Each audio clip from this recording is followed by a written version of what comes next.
ఒకసారి ఒక పెద్ద యుద్ధం జరిగింది. చిన్న సైన్యంతో ఒక రాజు, పెద్ద సైన్యంతో ఒక రాజు యుద్ధం చేశారు. ఎవరి శక్తి కొలది వారు పోట్లాడారు. ఎత్తులకు పైవెత్తు వేసి ఎదుటి వారిని చిత్తు చేయాలని ఇద్దరూ ప్రయత్నం చేశారు. కానీ పాపం చిన్న సైన్యం ఉన్న రాజు ఓడిపోయే పరిస్థితి వచ్చింది. ఆ రాజు మిక్కిలి అలసిపోయాడు. వంటి నిండా దెబ్బలతో అతనికి నిలబడే శక్తి కూడా లేదు.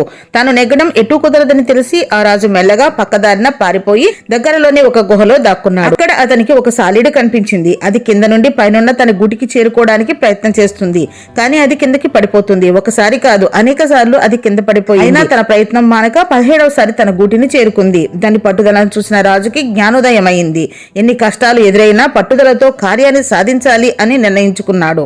ఈసారి తప్పక శత్రువును ఓడించి తీరాలి అని గట్టిగా నిర్ణయించుకుని మళ్లీ ఆ పెద్ద రాజుతో యుద్ధం చేయడం మొదలుపెట్టాడు. సైనికులకు తగిన శిక్షణ ఇచ్చుట చేత వాళ్ళు సులభంగా శత్రువును మట్టి కరిపించారు. పెద్ద సైన్యం గల రాజే ఓడిపోయాడు. చిన్న రాజు విజేత అయ్యాడు. జయం పొందాలంటే మళ్లీ ప్రయత్నం